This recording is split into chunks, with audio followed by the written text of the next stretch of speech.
Krishna everyone. आज हम श्रीमद् भगवद गीता के 13वें अध्याय के 22वें श्लोक से कथा शुरू करने जा रहे हैं।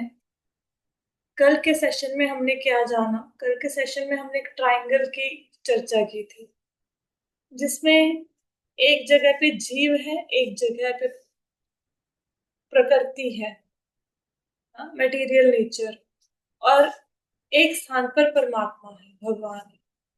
तो जीव इच्छा करता है, प्रकृति क्या करती है? उसको फैसिलिटेट करती है, माया उसको फैसिलिटेट करती है, उसकी इच्छा की पूर्ति हेतु साधन देती है, लेकिन इंडिपेंडेंट होके नहीं देती अपनी मर्जी से। उसके लिए उसे भगवान से परमिशन लेनी पड़ती है। तो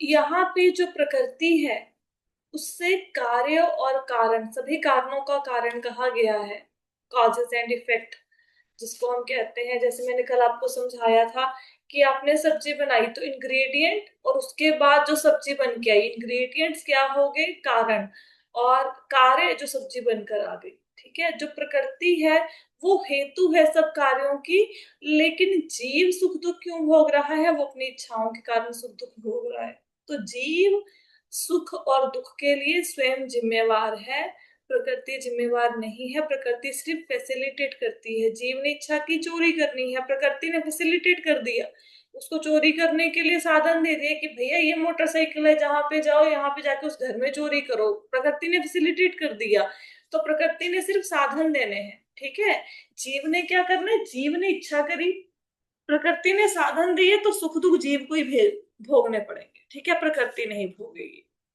तो यहाँ तक हम लोगों ने किया था। अब हम 13.22 श्लोक का है उससे शुरू करते हैं। इस चैप्टर में जैसे हमने बोला कि 6 चीजों की बात हो रही है: क्षेत्र, क्षेत्रज्ञ, ज्ञानम, ज्ञेय, प्रकृति और पुरुष। लेकिन इन 6 को समराइज करके आप 3 में कन्वर्ट कर सकते हो। बेसिकली इस पूरे चैप्टर में किसकी बात हो रही है? शरीर की, आत्मा की और परमात्मा की। पूरे चैप्टर में यही चल रहा है। 13 चैप्टर में थोड़ा सा फिलोसफिकल है ये। 13.22 पे चलते हैं।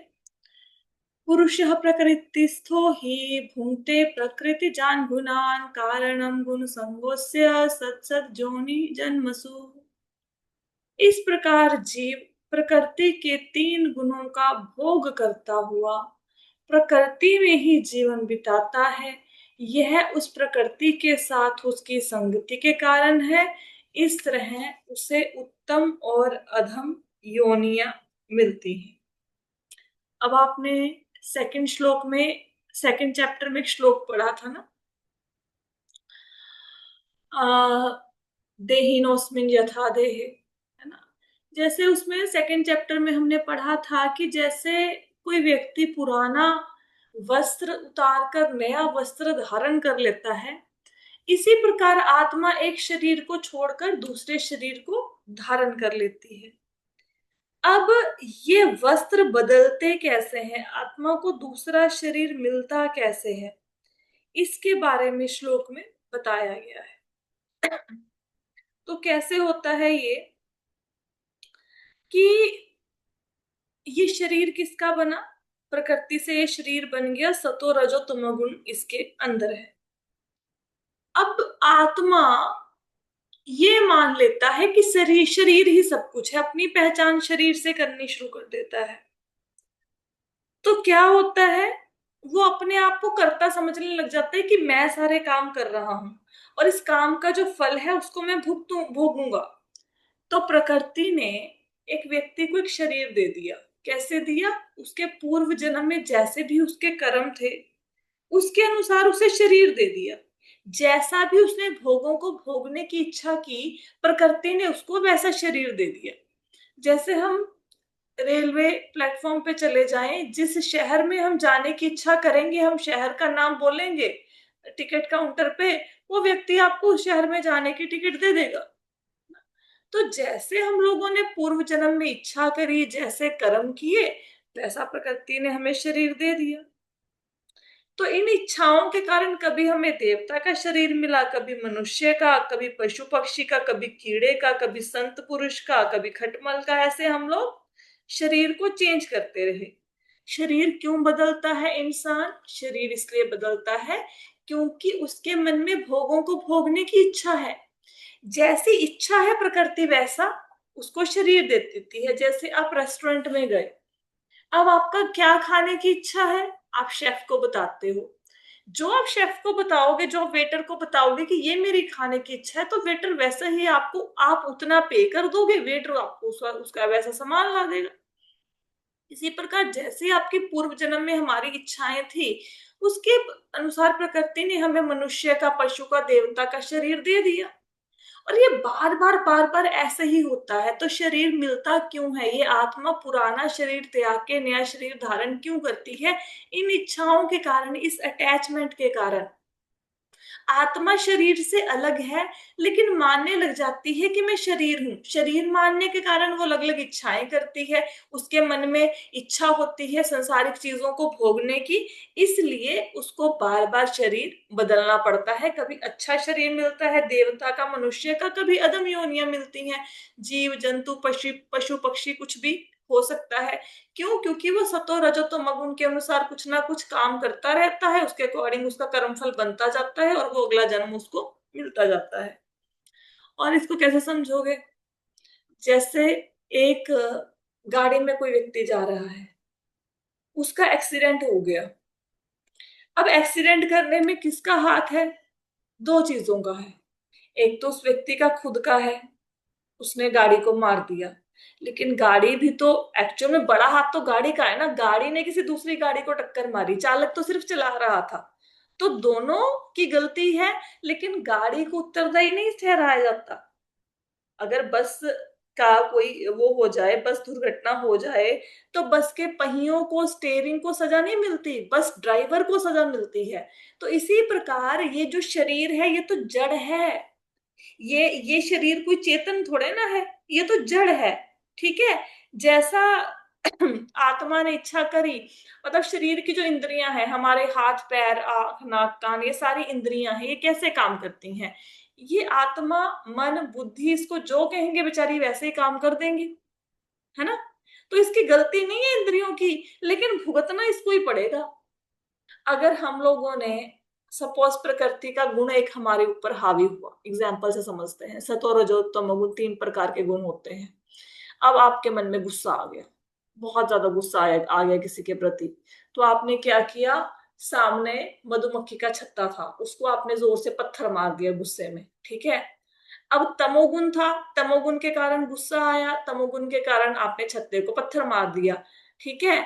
तो मन ने इच्छा करी, ठीक है, कि हाँ भाई तुझे गुस्सा आ रहा है, गुस्सा उतार ले कहीं पे।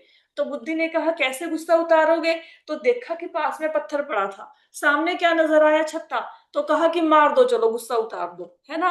अब गुस्सा उतारा, मन बुद्धि आत्मा ने लगा दिया पत्थर मारने के लिए, लेकिन भुगतेगा कौन? शरीर भुगतेगा। वो आके सारे काटेंगे किसको? शरीर को काटेंगे, है ना। जैसे आपको गुस्सा आया, गुस्से में आके क्या किया?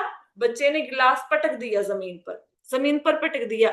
अब मम्मी किसको चपेड़ मारेगी? मन को, बुद्धि को या आत्मा को? वो शरीर को ही चपेड़ मारेगी ना, तो शरीर को ये भुगतना पड़ेगा। हालांकि शरीर पूरी तरह से उत्तरदायी है नहीं। जैसे चालक गाड़ी चला रहा है, तो अकेला जिम्मेवार नहीं, गाड़ी की भी जिम्मेवारी है, लेकिन गाड़ी भुगतेगी नहीं, भुगतेगा चालक ही, भुगतेगा जो ड्राइवर है। तो इसी प्रकार प्रकृति के 3 गुणों, जो हमारे अंदर सतो रजो तमोगुण बैठे हैं, इसके कारण हम लोग क्या करते हैं? हमारे अंदर भोगों को भोगने की इच्छा होती है, और उन इच्छाओं के कारण हम अच्छे बुरे कर्म करते हैं। जैसे कर्म करते हैं वैसे उसका फल मिलता है, उसके फल के अनुसार हमें नेक्स्ट बॉडी प्राप्त हो जाती है। किसी के मन में मांस खाने की इच्छा है, तो वो शेर बाघ बन जाएगा। किसी के मन में इच्छा है कि छोटे छोटे कपड़े पहन के घूमो, तो पेड़ बन जाएगा, पेड़ कपड़े नहीं पहनते हैं। किसी के मन में इच्छा है सारा दिन सोता रहूं, पोलर बियर बन जाएगा। तो इच्छाएं हम कर रहे हैं ना, उसके अकॉर्डिंग प्रकृति हमें नया शरीर दे देती है। अभी आई होप सो कि श्लोक का समझ आया होगा। इस प्रकार जीव प्रकृति के 3 गुणों का भोग करता हुआ प्रकृति में ही जीवन बिताता है। ठीक है। सतो रजो तमोगुण जीव के अंदर है, वो कभी सतोगुण हावी होता है, कभी तमोगुण, कभी रजोगुण। इस प्रकार जीव माया के चक्कर में उलझा रहता है सारी जिंदगी। तो इस प्रकार उसको क्या मिलती है? तो प्रकृति के संग के कारण क्या होता है? वो उत्तम अधम योनि में कभी देवता, कभी मनुष्य, कभी पशु पक्षी, ऐसे घूमता रहता है फुटबॉल के, ऐसे ऐसे ऊपर नीचे, कभी ऊपर के लोगों में, कभी नीचे के लोगों में। ठीक है, जब तक उसकी आसक्ति खत्म नहीं होगी, अटैचमेंट खत्म नहीं होगी, उसको भोगों को भोगने की इच्छा खत्म नहीं होगी, वो भगवान की तरफ नहीं मुड़ेगा, ऐसा ही होता रहेगा। ऐसे ही एक योनि से दूसरी योनि मिलती रहेगी। आगे चलते हैं। 13.23 में इसमें परमात्मा का वर्णन है कि परमात्मा जो हमारे हृदय में निवास करते हैं वो क्या करते हैं। तो इसमें है, उपदिष्टानुमंता च भर्ता भोक्ता महेश्वरः परमात्मेति चाप्युक्तो देहेऽस्मिन् पुरुषः परः। तो भी इस शरीर में एक दिव्य भोक्ता है जो ईश्वर है, परम स्वामी है और साक्षी तथा अनुमति देने वाले के रूप में विद्यमान है और जो परमात्मा कहलाता है। तो यहाँ पे क्या बताया गया है, यहाँ पे बताया गया है कि एक तो हमारा ये शरीर है जो हमें नजर आ रहा है, इसके अंदर एक सूक्ष्म शरीर है जो कि मन बुद्धि अहंकार का बना है, उसके अंदर आत्मा है, लेकिन उसके अंदर भी कोई और है। कौन? परमात्मा। पर हमें लगता है हम इंजॉयर हैं, हम सुखों को भोग रहे हैं, लेकिन सुप्रीम इंजॉयर कौन है? वो भगवान है। उनको ईश्वर कहते हैं, जो परमात्मा रूप में हमारे हृदय के अंदर, आपको पढ़ाया था ना कि सबसे पहले क्या होता है, महाविष्णु होते हैं। महाविष्णु के सांसों से असंख्य ब्रह्मांड प्रकट होते हैं। फिर गर्भोदय का जो ये महाविष्णु है, इनसे आगे कौन आते हैं? उनसे आते हैं गर्भोदक्षी विष्णु। जितने महाविष्णु ने ब्रह्मांड प्रकट किए उसमें हर एक में एक एक गर्भोदक्षी विष्णु चले जाते हैं। फिर उसमें वो जीवों, ब्रह्मा जी क्या को प्रकट करते हैं, ब्रह्मा जी फिर जीवों की उत्पत्ति करते हैं। तो हर जीव के अंदर, चाहे वो सांप है, कीड़ा है, पशु है, पक्षी है, सबके अंदर क्षीरोदक्षी विष्णु विराजमान है, चतुर्भुज रूप में, परमात्मा के रूप में।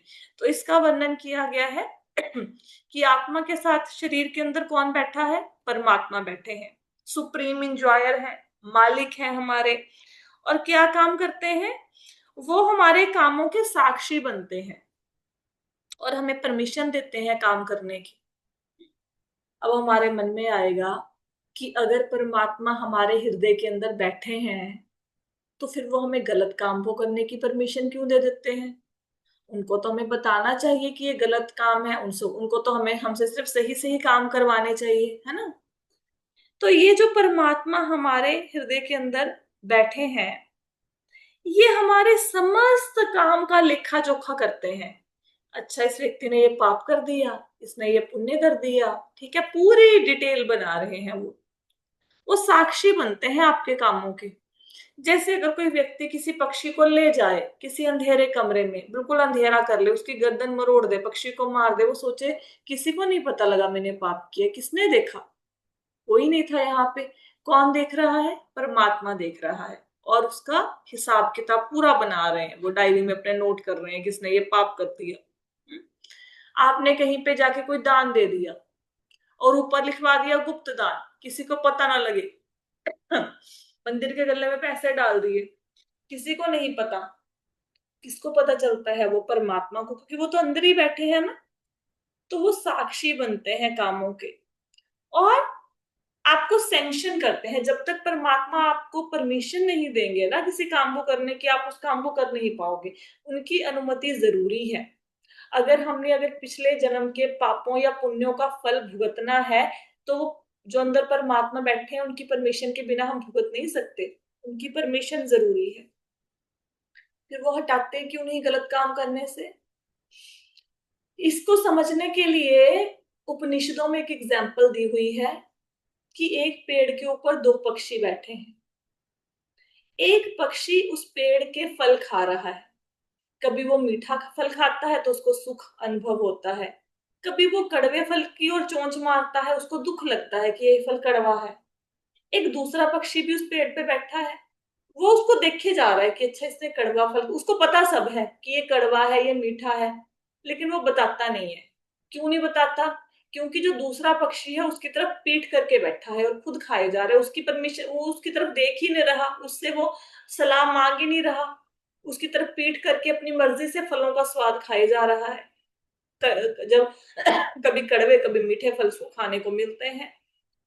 तो अब क्या किया, दूसरे पक्षी ने जो फल खा रहा था उसने अपनी पीठ की बजाय दूसरे पक्षी की तरफ मुख कर लिया। अब मुख कर लिया, अब उसके दुख दूर हो गया। वो पक्षी बताएगा कि ये कड़वा फल है, इसको मत खा, ये मीठा है, इसको खा ले। ठीक है। तो हमारे हृदय के अंदर भगवान है, लेकिन हम भगवान से पीठ करके बैठे हैं। कभी जीवन में हम अच्छा काम करते हैं या पिछले जन्म में अच्छा कर्म किया तो सुख आ जाता है, पूर्व जन्म में बुरा कर्म किया तो दुख आ जाता है। भगवान साक्षी हैं, वो आपकी सारी इच्छाओं को पूरी करेंगे। क्यों? क्योंकि उन्होंने आपको स्वतंत्रता दे रखी है। अगर भगवान चाहें तो आप सबको लेके गोलोक वृंदावन चले जाएंगे। अगर उनकी इच्छा होगी कुछ भी नहीं करना पड़ेगा, ऐसे ही पहुंच जाओगे। लेकिन वो चाहते हैं कि आप भी कुछ अपने लिए प्रयास करें। जैसे अभी कैसे समझोगे, अभी छुट्टियां हो गई है ना गर्मियों की। गर्मियों की छुट्टियां हो गई हैं तो बच्चों को हॉलीडे होमवर्क मिलता है। हॉलीडे होमवर्क में क्या होता है, बड़े बड़े क्रिएटिव प्रोजेक्ट आते हैं। तो क्रिएटिव प्रोजेक्ट क्यों देते हैं स्कूल वाले? ताकि बच्चों की क्रिएटिविटी बढ़े। अब हम एज अ पेरेंट्स क्या करते हैं, किसी बंदे को 200-400 रुपया दिया, उस प्रोजेक्ट को बनवा के दे देते हैं। तो स्कूल वालों का उनको भी पता है कि ये मम्मी ने बनाया, बाहर से बन के आया। बच्चे का भी काम हो गया, स्कूल वालों की भी जान छूटी, प्रोजेक्ट वो प्रोजेक्ट बनाने वाले को भी पैसे मिल गए। लेकिन जो मेन एम था क्रिएटिविटी इंक्रीज करने का, वो क्रिएटिविटी इंक्रीज नहीं हुई। ठीक है। तो भगवान ने हमें स्वतंत्रता दी है, हम जो चाहे हम कर सकते हैं। आपका मन करे हमने किसी की घर में चोरी करनी है तो कर सकते हो, भगवान रोकेंगे नहीं। आपने इच्छा, क्योंकि उन्होंने आपको फ्री विल दी है। आपकी मर्जी है, चूज आपने करना है कि आप अच्छा काम करें या बुरा काम करें। दोनों शक्तियां आपके सामने हैं। श्रीमती राधा रानी भी अतरंगा शक्ति के रूप में, भगवती भी खड़ी है बहरंगा शक्ति के रूप में। चूज आपने करना है किस समय मैं तिरंगा शक्ति के पास जाऊं या बहरंगा शक्ति के पास। मैं मोबाइल पे रील देखूं या मैं भगवान की भक्ति करूं। ये आपने चूज करना है किसके प्रभाव में रहना है। भगवान डंडा लेके नहीं सिर पे खड़े रहेंगे कि अच्छा तूने मोबाइल पे रील देखी फालतू की, ये लेक डंडा पड़ा तुझे, चल भगवान की भक्ति कर। वो नहीं मारेंगे। हमने खुद ने चूज करना है। जैसे आपने बच्चे को हॉस्टल में भेज दिया, अब घर में बच्चा होता है तो माँ देख सकती है कि बच्चा पढ़ाई कर रहा है नहीं कर रहा है, उसको बोलेगी बार बार। अब बच्चा हॉस्टल में, हमें क्या पता क्या कर रहा है। ठीक है, हम कुछ नहीं कह सकते उसको, उसकी अपनी मर्जी है, पढ़ाई करे ना करे। तो भगवान आपके कामों के, जो परमात्मा रूप में बैठे हैं, वो भगवान श्री कृष्ण के रिप्रेजेंटेटिव बैठे हैं अंदर परमात्मा के रूप में। वो आपको आपके कार्यों के करने की अनुमति देते हैं, आज्ञा देते हैं और आपके कामों के साक्षी बनते हैं। ठीक है। लेकिन हम अपने कार्यों के लिए उत्तरदायी स्वयं है। और भगवान सबके शरीर में रहते हैं। वो ऐसे नहीं सोचते कि ये तो सांप की बॉडी है, इसके अंदर मैं क्यों रहूं। ये तो सुअर की बॉडी है, ये तो बहुत गंदा है, तो ये गंदगी खाता है, इसके अंदर तो नहीं रहना चाहिए। भगवान हर एक जीव के अंदर है। ऐसा नहीं कि मेरे अंदर परमात्मा है, वो चींटी के अंदर भी है, छिपकली के अंदर भी है, सबके अंदर है। और अब यहाँ पे आप कहोगे कि जैसे हम लोग, ये भी प्रश्न आ सकता है कि जैसे हम लोग किसी का मांस खाते हैं तो हमें तो पाप लगता है, लेकिन शेर भी तो मांस खाया जा रहा है, छिपकली भी तो खाई जा रही है, यहाँ पे कीड़ों को, उनको पाप नहीं लगता? नहीं, उनको पाप नहीं लगता, क्योंकि प्रकृति ने उनको बॉडी ही ऐसी दी है।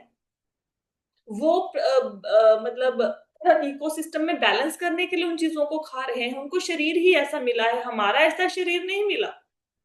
अगर शेर मांस को खा रहा है, अगर आप देखोगे, आप अपनी उंगलियों को देखो और शेर के पंजों को देखो, उसको, उसके पैरों में उसको पंजे ही ऐसे दिए जिससे वो शिकार को चीर फाड़ कर सकता है। उसके तीखे तीखे नाखून दिए, हमारे ऐसे हैं। शेर के दांत देखो, मांस खाने वाले के, हमारे ऐसे दांत हैं? हमारे ऐसे दांत नहीं है। ठीक है। तो जीव जंतुओं को कोई पाप नहीं लगता अगर वो इंसेक्ट खाते हैं, दूसरे जीवों को खाते हैं। लेकिन अगर हम मांसाहार खाएंगे तो हमें पाप लगेगा। और भगवान तो साक्षी बन के बैठे ही अच्छे बुरे कर्मों को अंदर से देख ही रहे हैं। ठीक है। अब कुछ लोग बोलेंगे मांसाहार करना पाप है, लेकिन अंडे खाने में तो कोई प्रॉब्लम नहीं है, अंडे पेड़ पे थोड़ा ना उगते हैं। ठीक है। फिर आप बोलोगे जी नहीं, ये तो दूसरे अंडे हैं, इसको मुर्गी ने नहीं दिया, इसको तो ना ऐसे हम बनावटी तरीके से पैदा करते हैं। तो वो क्या है, वो तो उससे भी घटिया चीज है। वो तो जो ये बनावटी तरीके से अंडों को तैयार किया जा रहा है उससे भी ज्यादा घटिया है, रियल से भी ज्यादा घटिया है। वो तो नीरा मल है उसके अंदर, उसको भी नहीं खाना है। भगवान रोकेंगे नहीं आप खा लोगे तो। लेकिन हाँ, वो आपके डायरी पे लिख लेंगे, नेक्स्ट जीवन में आप मुर्गी बनेंगे, वो फिर जो मुर्गी है वो बनेगी कोई इंसान बनेगी, हम कट जाएंगे, हमें वो खाएगी। ठीक है, भगवान रोकेंगे नहीं, लेकिन भगवान साक्षी के तौर पर उसको आपको बुरा काम या अच्छा काम करने की अनुमति भी देंगे और लेखा जोखा भी रखेंगे। ठीक है, ये भगवान करते हैं आपके शरीर में बैठे हुए। आगे चलते हैं 13.24 पे। स एवं वेत्ति पुरुषं प्रकृतिं च गुणैः स सर्वथा वर्तमानोपि न भूयो विजायते। जो व्यक्ति प्रकृति जीव प्रकृति के गुणों की अंत्यक्रिया से संबंधित विचार इस विचारधारा को समझ लेता है, उसे मुक्ति की प्राप्ति सुनिश्चित है। उसकी वर्तमान स्थिति चाहे जैसी हो, यहाँ पर उसका पुनर्जन्म नहीं होगा। तो यहाँ पे क्या बताया गया है 13.24 में? ये बताया गया है, मैंने आपको पहले भी बताया, पूरे चैप्टर में किसकी बात हो रही है? बॉडी की बात हो रही है, जीवात्मा आत्मा की बात हो रही है, परमात्मा की बात हो रही है, प्रकृति की बात हो रही है, प्रकृति के गुणों की बात हो रही है। तो कहते अगर कोई व्यक्ति ये समझ ले कि परमात्मा क्या है, आत्मा क्या है, प्रकृति क्या है, प्रकृति के गुण क्या है, अगर इन सब चीजों को वो समझ ले तो उसकी मुक्ति हो जाएगी, वो वैकुंठ में जाने का अधिकारी बन जाएगा। ठीक है, फिर वो हमारे अंदर बना। चलो पिछले साल में बने 35-30 हजार भी था अगर पर। तो जो व्यक्ति इस ज्ञान को समझ लेता है उसकी मुक्ति निश्चित है, वो वैकुंठ में जाने का अधिकारी बन जाएगा और फिर इस संसार में नहीं आएगा। मतलब हम जिस ज्ञान को पढ़ रहे हैं, हम सोचे हम इतने दिनों से लगे हुए हैं समझने के लिए, क्षेत्र क्या है, क्षेत्रज्ञ क्या है, ज्ञान क्या है, ज्ञेय क्या है, इसको पढ़ के क्या हो जाएगा। कई बार लोग कहते हैं ना कि हमें ये जान के क्या बेनिफिट हो जाएगा कि भगवत गीता में 700 श्लोक है, ये पढ़ने से क्या फायदा है ना, नहीं भी पढ़ेंगे तो क्या हो जाएगा। ये कोई संसारिक ज्ञान नहीं है, ये भगवान की वाणी है। भगवान की वाणी का एक श्लोक भी पढ़ोगे, आप 18वें अध्याय का पाठ करना भी शुरू कर दोगे तो भी इंद्र के पद तक पहुंच जाओगे। ये वो नहीं है कि हमने कोई मूवी देख ली है 10 बार, उसका कोई बेनिफिट मिल रहा है या नहीं मिल रहा, आंखें खराब होगी ना, ये भगवान की वाणी है। अगर कोई इन चीजों को समझ लेता है, किसको? आत्मा परमात्मा प्रकृति को, प्रकृति के गुणों को, वो इस दुनिया में वापस नहीं आएगा। कैसे वापस नहीं आएगा? अब आप बोलोगे हाँ जी हमें तो डेफिनेशन याद हो गई, हम शरीर नहीं है, हम तो आत्मा है, इसके अंदर परमात्मा बैठा है, ये डेफिनेशन तो हमें भी याद होगी, हम तो वैकुंठ में चले जाएंगे। अगर कोई व्यक्ति इसको जान लेता है तो उसके बाद क्या होता है, जानना जरूर, जानना काफी नहीं है, उसके बाद फिर वो एक्शन भी लेगा उसके ऊपर। जैसे सपोज करो आपको एक न्यूज मिली, क्या न्यूज मिली? इंडिया पाकिस्तान की वॉर लगने वाली है, न्यूज मिली। अब न्यूज मिलने के बाद आप क्या कहोगे? हाँ मुझे पता लग गया इंडिया पाकिस्तान की वॉर लगने वाली है, मेरे को ये ज्ञान हो गया, अब मेरा कुछ नहीं हो सकता, अब मैं बिल्कुल सुरक्षित अपने घर पे बैठा हूं। नहीं, ऐसा तो नहीं है। उसके बाद आपने एक्शन लिया, क्या एक्शन लिया? जब आपके पास ये न्यूज आई, फिर आपने घर में राशन भरना शुरू किया, 1 महीने का, 2 महीने का।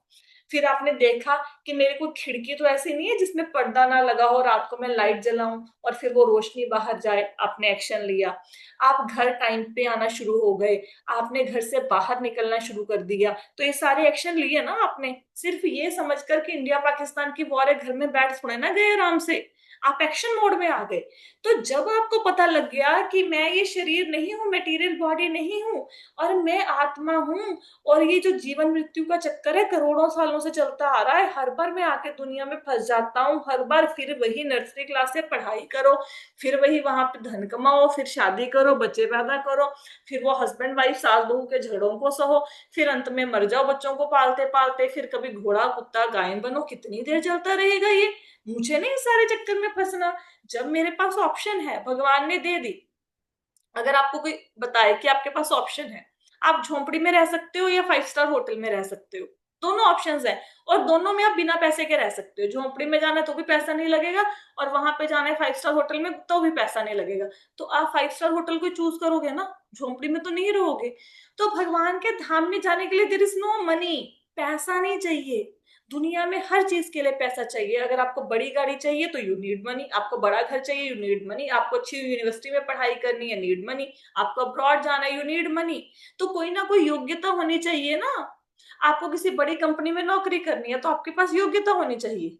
आपको सीए की जॉब करनी है, आपके पास योग्यता होनी चाहिए, या पैसा होना चाहिए, या योग्यता होनी चाहिए, कुछ तो होना चाहिए ना।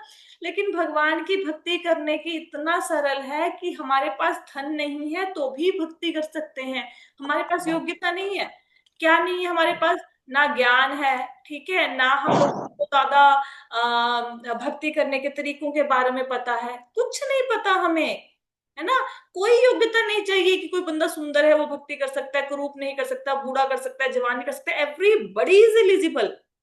तो भगवान चैतन्य महाप्रभु जो है वो गुण अवगुण नहीं देखते, योग्यता या योग्य नहीं है व्यक्ति ये नहीं देखते, एलिजिबल है कि नहीं, वो सबको भगवान का प्रेम बांटते हैं। तो बिना पैसों को अगर कोई बंदा बोले मुझे 5 स्टार होटल में रहना है तो ही कैन लिव, क्योंकि बिना पैसों के अगर वो भक्ति करेगा सीधे कहाँ पहुंच जाएगा, वैकुंठ लोक में जाएगा या गोलोक वृंदावन में जाएगा। तो गोलोक वृंदावन में भी आनंद की सीमा नहीं है और वैकुंठ में भी ऐश्वर्यों की कमी नहीं है। तो जो ये समझ लेता है कि मैं शरीर नहीं मैं आत्मा हूं, बार बार मेरे को एक शरीर दे देते हैं, उसके अकॉर्डिंग मेरे को जीवन बिताना पड़ता है। कभी सुअर का शरीर देती है, मैं मल खाने लगा, कभी छिपकली बन के कीड़ों को खाया, कभी देवता बन के राज्य किया लोगों के ऊपर, कभी मैं राक्षस बन के मैंने युद्ध किया देवताओं से, मैं ऐसे घूमे जा रहा हूँ ऊपर नीचे, मुझे अब इससे छुटकारा चाहिए। तो आप एक्शन मोड में आओगे, ज्ञान सुन के चुप नहीं रहोगे, फिर आप एक्शन लोगे। जब आप एक्शन लोगे तो ऑब्वियसली फिर दुनिया में आओगे नहीं, आपकी मुक्ति निश्चित हो जाएगी। आगे चलते हैं। ध्यायेन आत्मनि, क्या है, ध्यायेन आत्मनि पश्यन्ति केचित् आत्मनाम आत्मना, अन्ये सांख्येन योगेन कर्म योगेन चापरे। अब कोई व्यक्ति कहे कि भाई मुझे, भगवान मुझे जीवन मृत्यु के चक्कर से मुक्त तो होना है, लेकिन कोई और रास्ता भी है। अभी अभी तो आपने बताया कि जिसको आत्मा परमात्मा भौतिक प्रकृति का गुणों का पता लग जाएगा वो मुक्त हो जाएगा, कोई और रास्ता भी है मुक्त होने का। तो भगवान आपको और ऑप्शंस भी देख रहे हैं, दे रहे हैं कि जन्म मृत्यु के चक्कर से अगर मुक्त होना है तो फिर और भी साधन है। क्या क्या साधन बताते हैं। कहते कुछ लोग परमात्मा को ध्यान के द्वारा अपने भीतर देखते हैं, तो दूसरे लोग ज्ञान के अनुशीलन द्वारा, और कुछ ऐसे हैं जो निष्काम कर्म योग के रूप में देखते हैं। तो यहाँ पे ये बताया गया है। अगर आपको याद हो हमने 6वें चैप्टर में ध्यान योग के बारे में पढ़ा था, किसी को याद हो, क्या करता है योगी, जंगल में जाता है, फिर वहां पे स्थान देखता है, ना ऊंचा हो या ना नीचा हो, फिर वहां पे मृग चरम बिछाएगा, कुशाक आसन बिछाएगा, उसके ऊपर सूती कपड़ा बिछाएगा, फिर क्या करेगा, नाक के अगले हिस्से को देखेगा, भगवान का ध्यान करेगा, इंद्रियों और मन को कंट्रोल करेगा। ध्यान की विधि पढ़ी थी ना सब लोगों ने, शायद थोड़ा थोड़ा याद आ रहा हो। तो कुछ लोग क्या करते हैं, ध्यान के द्वारा अपने हृदय के अंदर जो परमात्मा है उनके दर्शन करते हैं। हम्म। देखो ऐसा, अभी आप ना रेस्टोरेंट में कभी जाते हो तो रेस्टोरेंट वाला कभी आपको ये थोड़ा ना कहता है कि हमारे रेस्टोरेंट में क्या मिलते हैं, दाल चावल, आपको क्या खिला सकते हैं, दाल चावल। आप किसी ऐसे रेस्टोरेंट में जाना पसंद करोगे जिसमें सिर्फ दाल चावल मिले और कुछ ना मिले? आप बोलोगे कि नहीं, मैं तो रेस्टोरेंट में इसलिए आया हूँ क्योंकि आप मेरे को 100 आइटम बताओगे कि आपके पास क्या क्या है, फिर उनमें से मैं अपनी पसंद की 2 आइटम्स चूज करूंगा। तो हर व्यक्ति एक जैसा नहीं है, हर व्यक्ति की ना वैरायटी चाहिए। हमें ऐसा लगता है कि हम जो हरे कृष्ण महामंत्र का माला फेर रहे हैं या गीता भागवत पढ़ रहे हैं, सब लोग की आपको ऐसा लगता होगा जो कर रहे हैं कि ये सबसे इजी वे है, कथा सुनो, भगवान का भोग खाओ, मंदिर में कीर्तन कर लो, नृत्य कर लो, हरे कृष्ण महामंत्र का जाप करो, इट्स द इजिएस्ट वे, है ना। लेकिन हर कोई ऐसा कर पाए वो जरूरी नहीं, हर एक को वैरायटी चाहिए। हर एक का ध्यान ऐसे इस चीज में नहीं लगता कि सरल ये भक्ति योग के मार्ग में सीधा वो निकल जाए।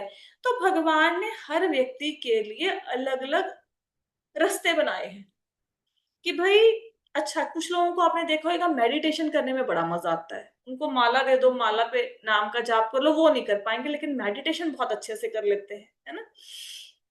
तो भगवान कहते हैं कि कुछ लोग ध्यान के द्वारा क्या करते हैं, अपने हृदय के अंदर जो भगवान है चतुर्भुज रूप में उनको देखने का प्रयास करते हैं। तो इसके द्वारा उनको आध्यात्मिक आनंद मिलता है, इससे वो जीवन मृत्यु के चक्कर से मुक्त हो जाएंगे। देखो एक लोग तो होते हैं नास्तिक, नास्तिकों को तो छोड़ दो, उनका तो कुछ भी नहीं हो सकता। बाकी ये बाकी कैटेगरी के भक्तों की बात की जा रही है। जो ज्ञानी है, जो कर्म योगी है, जो ध्यान योगी हैं उनकी बात की जा रही है। तो कुछ लोग तो परमात्मा का हृदय में जो भगवान है उनका ध्यान करेंगे, उनके दर्शन करेंगे, उसमें आनंदित रहेंगे, वो भी आध्यात्मिक मार्ग में प्रगति कर जाएंगे स्पिरिचुअल लाइफ में। दूसरे लोग क्या करते हैं, वो ज्ञान का अनुशीलन करते हैं, मतलब उनको ज्ञान में बड़ा मजा आता है, उनको इस चीज में बड़ा मजा आता है कि संसार कैसे बना। अच्छा, सांख्य योग का करेंगे, वो एनालिटिकल स्टडी करेंगे आत्मा परमात्मा की। वो देखेंगे अच्छा संसार 24 तत्वों से बना है, ये वो तत्व है, अच्छा उसमें इनको इंटरेस्ट आएगा। जैसे वैज्ञानिक करते हैं ना, वैज्ञानिक भी क्या करते हैं, तत्वों को ही तो स्टडी कर रहे हैं वैज्ञानिक। लेकिन वैज्ञानिक और डिवोटी में फर्क क्या होता है, वैज्ञानिक कहते हैं अच्छा ये पृथ्वी जल अग्नि वायु आकाश इससे बना सारा संसार। अब वो पृथ्वी के बारे में देखना शुरू कर देंगे, कैसे बनी कैसे नहीं बनी, जल के बारे में वो इसके बारे में वो देखते रहेंगे। लेकिन जो भक्त होता है वो देखता है अच्छा 24 तत्वों से सृष्टि का निर्माण हुआ, ये 24 तत्व किसने दिए, ये 24 तत्व भगवान से आए। अच्छा इसका मतलब सारी चीजें भगवान से आ रही हैं। तो एक साइंटिस्ट भी कर रहा है अध्ययन 24 तत्वों का, एक भक्त भी कर रहा है। लेकिन साइंटिस्ट सिर्फ 24 तत्वों का अध्ययन कर रहा है, उसको भगवान से कुछ लेना देना नहीं है। लेकिन जो एक भक्त बैठा है वो 24 तत्वों का अध्ययन करता है, साथ में उन तत्वों को भगवान से रिलेट करके देखता है कि सब कुछ आया उनसे है। तो जो लोग ज्ञान के अनुशीलन में लगे हुए हैं, सांख्य योग फिलॉसफी के ऊपर चल रहे हैं, उनको भी भगवान की प्राप्ति हो जाएगी। ठीक है, धीरे धीरे प्रोग्रेस करके वो भी जन्म मृत्यु के चक्कर से मुक्त हो जाएंगे। अब कुछ लोग क्या होता है कि भाई ना तो हमसे 24 तत्वों की स्टडी होती है, ना हम हृदय के अंदर भगवान को देख सकते हैं। हम तो इतना कर सकते हैं, मंदिर में जाके हम तो झाड़ू मार सकते हैं, हम तो कुछ नहीं कर सकते, हम मंदिर में सिर्फ लंगर को डिस्ट्रीब्यूट कर सकते हैं, है ना, हम इतना काम ही कर सकते हैं। हमें बस जूते चप्पलों की सेवा दे दो जी, हम तो बस वो कर सकते हैं। तो वो भी प्रगति कर जाएंगे, वो भी धीरे धीरे जो भगवान की ये सेवाएं कर रहे हैं ना अपनी योग्यताओं के अनुसार, ठीक है, तो वो सेवा करके भी, निष्काम भाव से कर्म करके भी वो भगवान तक पहुंच जाएंगे। तो ये अलग अलग तरीके बता दिए, कुछ लोग ध्यान के द्वारा, कुछ लोग ज्ञान के द्वारा, कुछ लोग निष्काम कर्मों के द्वारा आध्यात्मिक मार्ग में प्रगति करने की कोशिश करते हैं, और वो प्रगति कर भी लेते हैं, वो भगवान तक पहुंच भी जाएंगे धीरे धीरे प्रोग्रेस करके। ठीक है, ये अलग अलग रास्ते बता दिए भगवान ने जन्म मृत्यु के चक्कर से मुक्ति पाने के। जिसको जो अच्छा लगे वो करे, जिसको मेडिटेशन अच्छी लगती है मेडिटेशन कर ले, लेकिन मेडिटेशन में काला काला नहीं देखना, मेडिटेशन में मेडिटेट करते हुए भगवान को देखने का प्रयास करो। आगे है अन्य अन्ये तु अजानन्तः श्रुत्वा अने श्रुत्वा अन्येभ्य उपासते तेपि चातित तरन्तेव मृत्यु श्रुति परायणः। ऐसे भी लोग हैं जो यद्यपि आध्यात्मिक ज्ञान से अवगत नहीं होते, पर अन्यों से परम पुरुष के विषय में सुनकर उनकी पूजा करने लगते हैं। ये लोग भी प्रमाणिक पुरुषों से श्रवण करने की मनोवृत्ति होने के कारण जन्म मृत्यु के पथ को पार कर जाते हैं। अब यहाँ पे ये बताया गया है कि कुछ लोग ऐसे होते हैं उनको स्पिरिचुअल लाइफ का कुछ पता नहीं। वो क्या देखते हैं कि अच्छा ये जो सामने वाले घर में लेडी रहती है ये तुलसी पर दिया लगाती है और परिक्रमा करती है, अच्छा तो मैं भी ऐसा करना शुरू कर देती हूँ। अच्छा ये लोग माला करते हैं तो हम भी करके देख लेते हैं। या संत पुरुष से सुना किसी ने, खुद को भक्ति का पता कुछ नहीं, लेकिन संतों के मुख की वाणी को सुना, तो लोग जो संतों से भक्ति के विषय में सुनते हैं वो भी धीरे धीरे प्रोग्रेस करके जन्म मृत्यु के सागर से पार हो जाते हैं। उनको पता नहीं साधना करनी कैसे है, हम्म, वो सिर्फ श्रवण करते हैं। अब जैसे आपने देखा होगा बहुत सारे लोग प्रेमानंद जी को सुनते हैं, है ना, आपने देखा होगा सिर्फ उनको सुनने मात्र से लोगों ने, कईयों ने मांसाहार बंद कर दिया, शराब पीनी बंद कर दी। और वो पर्सनली आके तो नहीं समझा के गए ना, घर पे वीडियो देख के कुछ लोग इतने प्रभावित हो गए, भौतिक जगत से विरक्त हो गए, है ना। ऐसे आपने देखा होगा, आप इस्कॉन में जाते होंगे, वहां पे संडे की क्लासेस लगती हैं, बहुत सारे लोगों के वहां पे ऐसे एक्सपीरियंस होंगे, शेयर करते हैं लोग कि हम इतना मांसाहार खाते थे कि हमारे घर में दोनों टाइम जरूरी था नॉनवेज बनना, अब उनके घर में अनियन गार्लिक भी यूज नहीं होता। तो उनको पता नहीं था भक्ति कैसे करनी है, उन्होंने संतों के माध्यम से सुना, तो सुनकर उनके हृदय में परिवर्तन आया और सुन सुनकर वो पूजा करनी शुरू करने लगे भगवान की। तो क्योंकि इन्होंने प्रमाणिक स्रोत से सुना, तो सुनने के बाद इनके हृदय में परिवर्तन आएगा, इनको ज्ञान होगा। ज्ञान होने के बाद क्या होगा, इनकी आध्यात्मिक मार्ग की यात्रा शुरू हो जाएगी। जब कुछ कुछ पढ़ने लगेंगे, कुछ कुछ सुनने लगेंगे, और ऐसे बहुत सारे लोग हैं जो आध्यात्मिक मार्ग पे थे नहीं, सिर्फ संतों की कथा सुनने मात्र से आध्यात्मिक मार्ग पर उन्होंने चलना शुरू कर दिया। तो कथा का ये प्रभाव है। इवन सुखदेव गोस्वामी जी भी कहते हैं परीक्षित महाराज को, क्या कहते हैं कि संतों से अगर कोई भगवान के नाम, रूप, लीला, गुण, धाम और संतों के बारे में कोई सुनता है, तो क्या होता है इससे, इससे असंख्य जन्मों में जो उसने पाप किए हैं, जो उसके मन पर मैल जम गई है, काम, क्रोध, लोभ, मोह, अहंकार की, वो साफ हो जाती है। तो जिसको भक्ति के बारे में नहीं पता, वो सुन सुनकर भक्ति करने लग जाएगा, लेकिन सुनेगा किसी से, शुद्ध भक्तों से, संतों से सुनेगा, प्रमाणिक स्रोत से सुनेगा। ठीक है, वो पेशेवर लोगों से नहीं सुनेगा, जैसे जो व्यवसाय के कारण की कथा करनी है, क्यों करनी है, क्योंकि धन कमाना है, तो धन कमाने के पीछे भागते हैं, उन लोगों से सुनकर उद्धार नहीं होगा। जो निस्वार्थ भाव से संत महात्मा कथा कर रहे हैं, उनकी कथाओं को सुनेंगे, तो सुन सुनकर जन्म मृत्यु के चक्कर से मुक्त हो जाएंगे। तो आज तो 26 तक ही हम श्लोका कर पाए। आई होप सो कि सबको क्लियर हो गए होंगे। किसी का कोई प्रश्न है? मैम बीच में आप लंगर बोल रहा था, लंगर का मीनिंग क्या है मैम? एक्चुअली जब सब लोग इकट्ठे होके वो भोज टाइप करते हैं ना, फ्री में, distributing food to everyone free of cost, that is called langar. Okay okay Food distribution at no cost, okay? But that should be Krishna Prasadam. Before distributing the food, you should offer it to Krishna, then you should distribute the food. Otherwise, you are making the food by using onion, garlic, and distributing to everybody. That is a tamasic food. That should not be distributed. It should be sattvic. Without onion, garlic, and firstly, it should be offered to Krishna. Then you serve it, then it will be Krishna Prasadam. Okay. और किसी का कोई question है?